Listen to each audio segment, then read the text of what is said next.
Well, good evening, everyone. I hope you stayed warm out there today. We saw clouds kind of come and go throughout the day, but the clouds kind of stuck around once they got into our area, and we still see some of those clouds just off to the southeastern portion of our viewing area, and that'll continue to be the case. Clouds will continue actually building as we go through the next couple of days. We'll get to that in just a minute. 22 degrees right now in Charleston. There you see the cloud cover that's off to the south and west. 27 right now in Effingham. 23 degrees in Champaign. Now, as we go through this evening and put Futurecast into motion, we see some of these clouds kind of start to make their way up into our viewing area. And as we go through the evening hours, we'll see temperatures get into the upper teens, 19 by about midnight.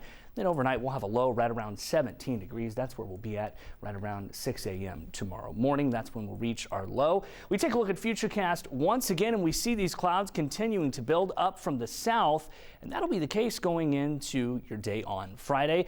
We might see a little bit of a break of them here or there, but they'll continue to just keep building, especially by the time we get into the late afternoon hours on Friday. There's a system that is off to our southeast that at this point, Friday evening, that will be pushing up into portions of southern Indiana.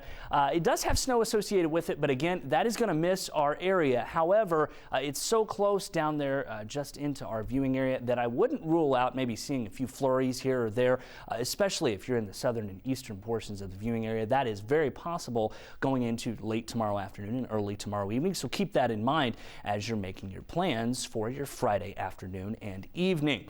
Now, to break down your Friday, we'll start the morning off right around 19 degrees, partly cloudy conditions, and as we do see temperatures get down that cool, just keep in mind that some roadways could start to freeze back over, as that is pretty cool. So at that point into the teens, we could see some slick conditions on the morning commute tomorrow. By noon, 24, clouds continuing to build. Then by 5 p.m., those flurries possible. Temperatures right around 23 degrees as you're getting out for your Friday evening. Then things will sort of clear up. There's that system. Friday, right around 6 o'clock, around 24 hours from now, we see that system just off to our southeast that has that snow associated with it.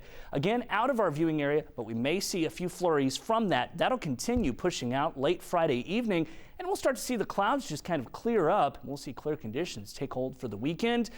Cooler conditions to start the weekend, then we'll warm things up just a little bit, but we will see that sunshine. Take a look at Saturday.